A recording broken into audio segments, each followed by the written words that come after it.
దుస్థితిని తీసుకొచ్చాడు. ముఖ్యమంత్రి ఒకవేళ కొంత సుదీర్ఘంగా ఆలోచన చేసి ఒక పద్ధతి ప్రకారంగా ఒక సిస్టమేటిక్ గా తీసుకొస్తే ఇది కోర్టులో నిలబడేది. అయిన తర్వాత రెండోది, ఇప్పుడు ఒక స్టే ఇవ్వలేదు అని ఒక కారణంతో అప్పుడు జియోఎంఎస్ నెంబర్ 46 లో ఎట్లా చేసినాడో ఇప్పుడు గట్లనే చేస్తా ఉన్నాడు ముఖ్యమంత్రి. Is playing games with the high court. ఇప్పుడు should you not have respect for the high court అండి?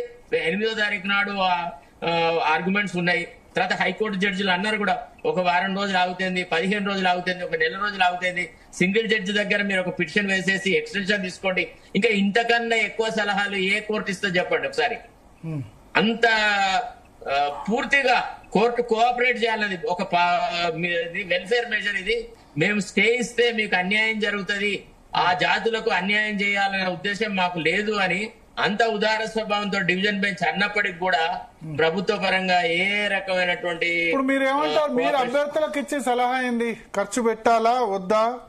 నేనైతే 9వ తారీఖు వరకు వ్యవహారాలు చూడకుండా 8వ తారీఖు నాడు వరకు వ్యవహారాలు చూడకుండా ఇప్పుడు ఖర్చులు పెట్టడం వృధా దండ.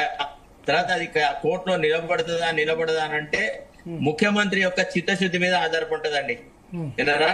ముఖ్యమంత్రి కనుక నిజంగా నిజాయితీగా ఒకవేళ బీసీ రిజర్వేషన్లు అమలు చేయాలంటే ఈ ప్రక్రియ ఆపి అసలు సుప్రీంకోర్టు ఏదైతే ప్రిస్క్రిప్షన్ ఇచ్చిందో జాతుల జనగణన విషయంలో కూడా ఆ రకంగా కంప్లీట్ గా చేసి ఆ లెక్కలన్నింటి హైకోర్టు దృష్టికి తీసుకొచ్చి ఇగో ఈ కులాలకు ఈ రిప్రజెంటేషన్లు ఉన్నాయి, ఈ బీసీలలో కూడా ఇంతమంది ఈ రకంగా వెనుకబడి ఉన్నారు, వీళ్ళ రిప్రజెంటేషన్ పబ్లిక్ ఆఫీసులలో లేదు, లేదా వేరే ఇతరత్రంగా లేదు, కాబట్టి వీళ్ళని we are trying to bring them up అని చెప్పాలి. అదేది చెప్పకుండా ఒట్టిగానే 52% అని ఆయనకాయనే డిక్లేర్ చేసుకున్నాడు. కుల జనగణన ఏ మేరకు జరిగిందో మనందరికి తెలుసు. అసలు ఎవడు ప్రజల దగ్గరికి పోలేదు, జనగణన జరపలేదు, ఏం జరపలేదు. ఒక చోట కూర్చున్నారు, రిపోర్ట్స్ రాసినారు, ఇది రిపోర్ట్ అని అన్నారు. ఆ బూసా వెంకటేశ్వరరావు కమిషన్ ను కూడా after we file the writ petitions Krishnaiah గారు తర్వాత శేషగిరిరావు తరఫున ఇప్పుడు తాడూరు శ్రీనివాస్ గారు ఏమంటారంటే పర్లేదు అది వచ్చే అవకాశం ఉందంటారు. ఆయన కూడా అడ్వకేటే.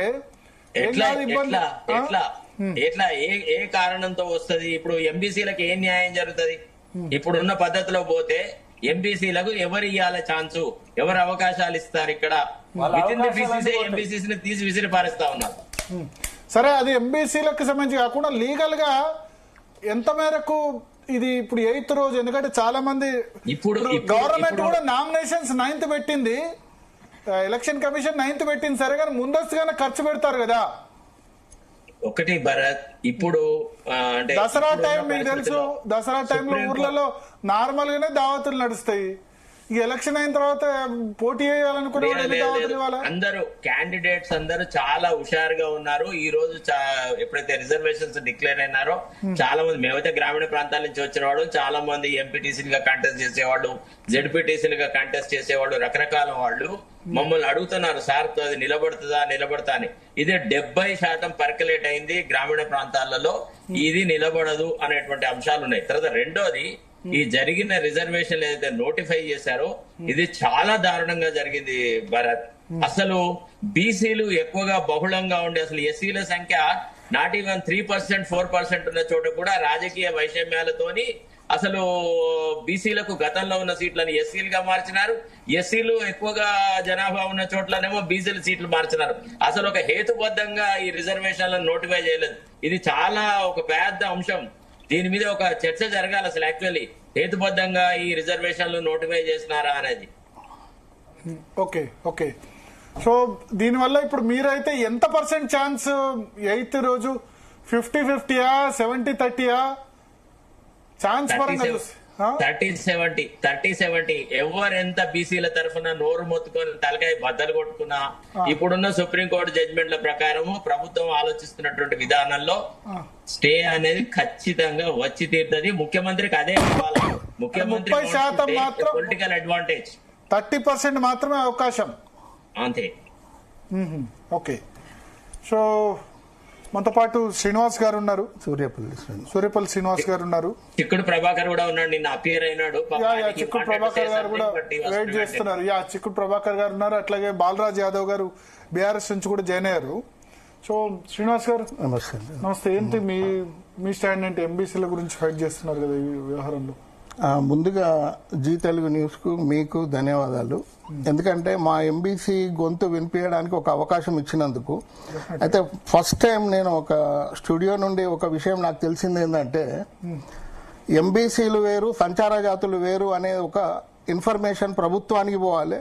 పాత ప్రభుత్వం ఏం చేసిందంటే సంచార జాతులనే ఎంబీసీలని పెట్టి తికమక చేసి ఎంబీసీ కాన్సెప్ట్నే డైల్యూట్ చేసింది. ముందుగా ఇది.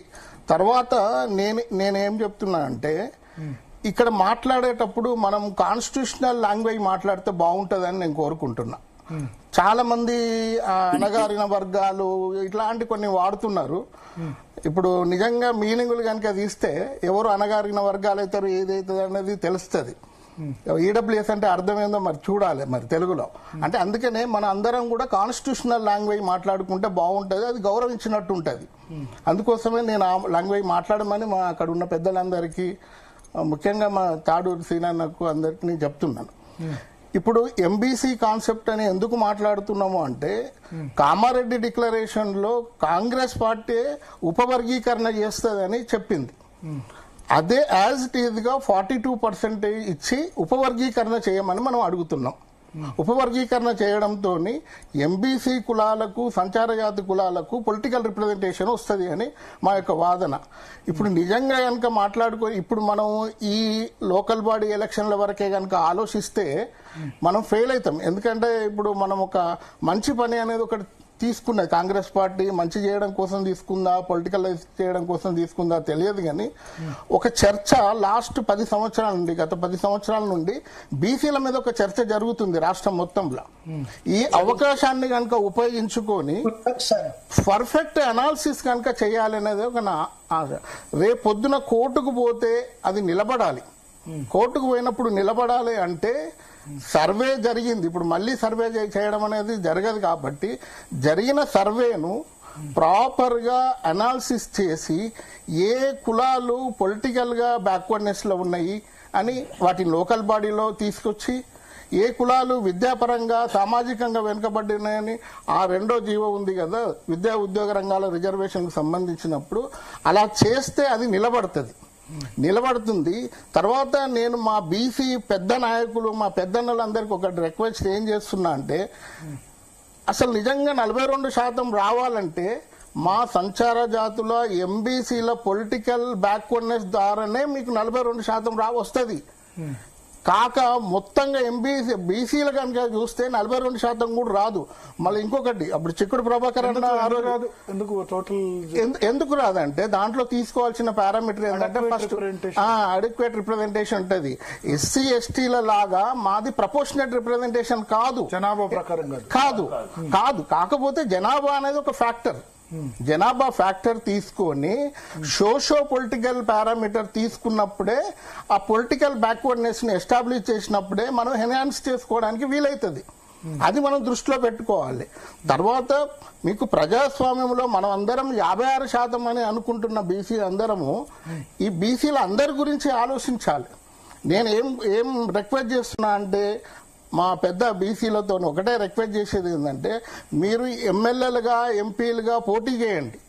కనీసం మాకు పొలిటికల్ రిప్రజెంటేషన్ గ్రౌండ్ రూట్ లెవెల్లో అయినా మాకు అవకాశాలు కల్పించండి. అప్పుడే కనుక మనకు బీసీల ఐక్యత వస్తుంది. దాన్ని కూడా మేము ఏదో బుల్డోజ్ చేస్తాము, ఇది మా కుటుంబ సమస్య అని డీవియేట్ చేయాలనే ప్రయత్నాలు చేయకండి. ఇంకొకటి ఏంటంటే ఇది నేనేదో కొత్తగా మనకున్న 42% రావడంలో నేను అడ్డుపడడానికి ఏం మాట్లాడట్లే. ఎందుకు అంటే ఆల్రెడీ కాంగ్రెస్ పార్టీ తన మేనిఫెస్టోలో పెట్టింది. విచిత్రం ఏంటంటే ఇప్పటికి కూడా బాధ అవుతుంది. నాకు 1.5 year నుండి మాట్లాడుతున్నాను. నేను రెగ్యులర్ గా ఏ ప్లాట్ఫామ్ దొరికినా ఆ ప్లాట్ఫామ్ లో మాట్లాడుతున్నాను. ఉపవర్గీకరణ కనీసం చదవడానికి డేర్ చేశారు భరత్ గారు. అంటే వీళ్ళు బీసీల నాకు అనిపిస్తుంది వీళ్ళు బీసీ నాయకుల అక్కడ ఉపవర్గీకరణని చదవడానికి కూడా ధైర్యం చేయని వాళ్ళు వీళ్ళు బీసీ నాయకులుగా చలామణి ఎట్లా అవుతారు?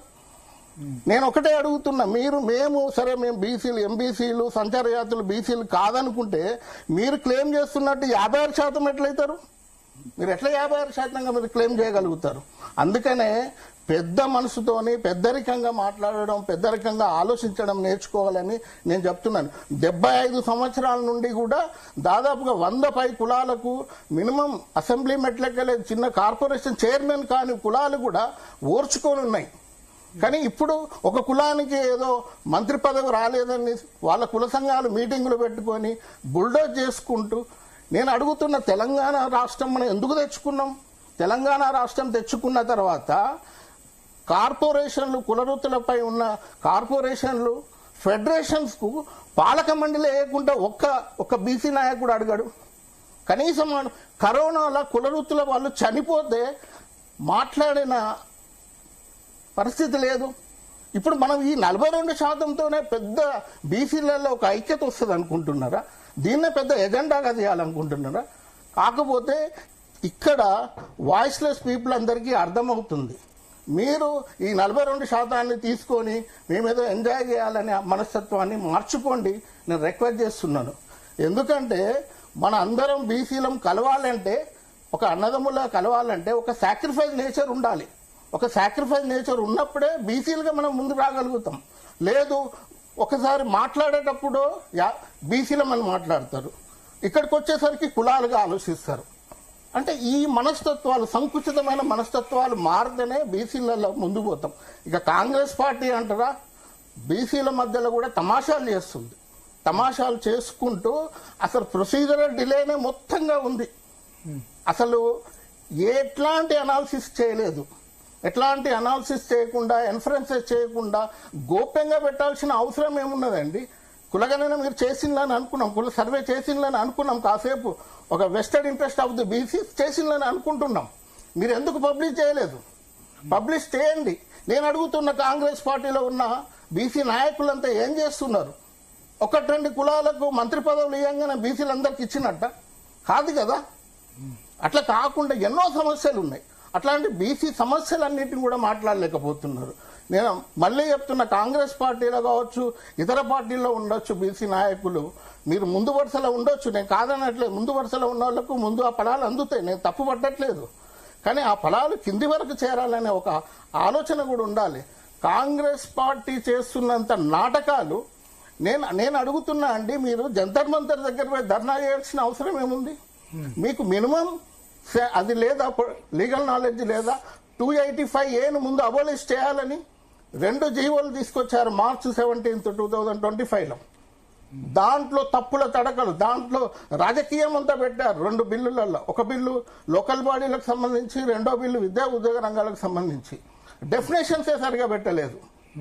విద్యా ఉద్యోగ రంగాలకు రాగానే వీళ్ళు ఏం చేస్తారంటే కేటగరైజేషన్ గురించి మాట్లాడతారు, అక్కడ ముస్లిం రిజర్వేషన్స్ గురించి మాట్లాడతారు, బీసీఈ గురించి మాట్లాడతారు.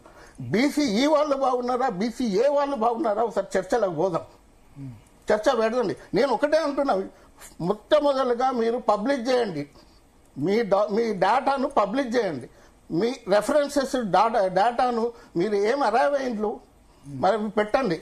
ఇప్పటి వరకు ఏ బీసీలు ఎంతమంది ఉన్నారు, ఎవరికి రాలేదని మీరు బయట పెట్టండి. బయట పెట్టినప్పుడు ఆటోమేటిక్గా ఈ కోర్టు కాదు, ఏ కోర్టు అయినా కూడా తప్పకుండా ఒప్పుకుంటుంది. ఓకే.